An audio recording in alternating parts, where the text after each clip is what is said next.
Hi friends, வணக்கம். Welcome to சமையல். இந்த வீடியோவில் நல்ல ஒரு காரசாரமான நெத்திலி மீன் குழம்பு எப்படி பண்ணுறதுன்னு பார்க்கலாம். ரொம்ப ஈஸியான மெத்தடில் தான் இன்றைக்கி பண்ண போகிறோம். ஸ்டார்ட் பண்ணலாம்.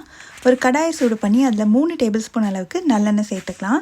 நல்லெண்ணெய் தான் ரொம்ப நல்ல டேஸ்ட் கொடுக்கும். எண்ணெய் சூடானதும் ஒரு 1/2 ஸ்பூன் வெந்தயம் சேர்த்து நல்லா பொரிஞ்சதும் கொஞ்சம் நிறைய கருவேப்பிலை சேர்த்துட்டு இது கூடவே ஒரு 15 பல் அளவுக்கு பூண்டு சேர்த்துக்கலாம்.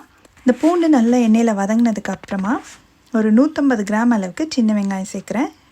இதுக்கு பதிலாக நீங்கள் பெரிய வெங்காயம் வேணாலும் சேர்த்துக்கலாம். இதையும் நல்லா வதக்கி விட்டுணும்.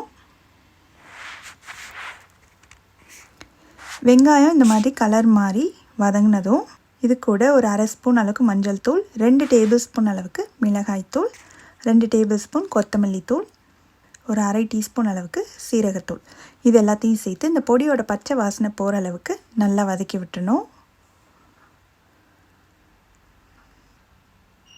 இது கூடவே 2 தக்காளி, பெரிய தக்காளியை பொடியாக வெட்டி சேர்த்துக்கிறேன்.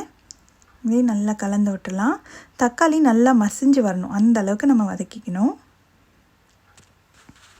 இப்போவே இந்த குழம்புக்கு தேவையான அளவுக்கு உப்பு சேர்த்துடலாம். நல்லா கைவிடாமல் வதக்கி விட்டுட்டே இருக்கணும். கொஞ்சமாக மட்டும் தண்ணி சேர்த்து நான் வதக்கிக்க போகிறேன்.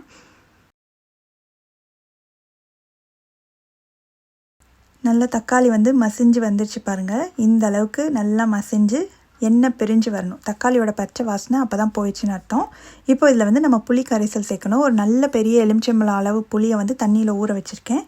அந்த புளி கரைசலை நல்லா அந்த மாதிரி வடிகட்டி சேர்த்துக்கலாம். மீன் குழம்புக்கு கொஞ்சம் புளி அதிகமாக சேர்த்திங்கன்னா நல்லாயிருக்கும். இப்போ நல்லா கலந்து விட்டுட்டு நம்மளுக்கு குழம்பு எந்த கன்சிஸ்டன்சி வேணுமோ அந்த அளவுக்கு தண்ணி சேர்த்துக்கணும். நான் எக்ஸ்ட்ரா ஒரு 3/4 கப் அளவுக்கு தண்ணி சேர்க்குறேன்.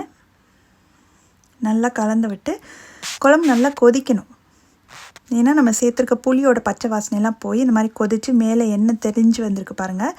முன்னாடி இருந்ததை விடவே குழம்பும் நல்லா கெட்டியாக இருக்குது. ஏன்னா நம்ம மீன் சேர்த்து ரொம்ப நேரம் கொதிக்க வைக்க மாட்டோம் இல்லையா, அதனால் இப்போவே குழம்பு நல்லா கொதித்து வந்துடணும். அதுக்கப்புறமா மீன் சேர்க்கணும். நான் ஒரு 1/2 கிலோ அளவுக்கு நெத்திலி மீனை நல்லா கழுவி சுத்தம் பண்ணி எடுத்து வச்சுருக்கேன். இந்த மீன்லேருந்து தண்ணியை நல்லா வடிச்சிட்டு சேருங்க. இப்போ கொஞ்சம் கொஞ்சமாக இந்த மீன் சேர்த்துடலாம். மீனெல்லாம் சேர்த்ததுக்கப்புறமா ரொம்ப போட்டு கரண்டியை வச்சு கிண்டக்கூடாது. ஏன்னா மீன் ரொம்ப டெலிகேட்டாக இருக்கும், அதனால் உடஞ்சி போகிறதுக்கு வாய்ப்பு இருக்குது. அந்த மீனெல்லாம் அந்த குழம்புல முங்குற மாதிரி இந்த மாதிரி அட்ஜஸ்ட் பண்ணி விட்டுட்டு ஸ்டவ்வை மிதமான தீயில் வச்சு மூடி போட்டுடணும். ஒரு 5 நிமிஷம் இருந்ததுனாலே போதும். நெத்திலி மீன்லாம் ரொம்ப சீக்கிரமாகவே வெந்துடும். இப்போ ஒரு 5 நிமிஷம் ஆச்சு.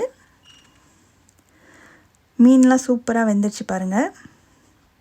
நல்ல ஒரு காரசாரமான நெத்திலி மீன் குழம்பு ரெடி ஆயிடுச்சு. இதை நீங்கள் அப்படியே வச்சுட்டு ஒரு 3 மணி நேரம் கழித்து நீங்கள் சாப்பிட்டிங்கன்னா ரொம்ப டேஸ்ட்டாக இருக்கும். கடைசியில் இதில் கொஞ்சமாக கருவேப்பிலையும் சேர்த்துட்டு 1 ஸ்பூன் அளவுக்கு நல்லெண்ணையும் சேர்த்துக்கோங்க. சேர்த்து இதை மூடி வச்சிடலாம்.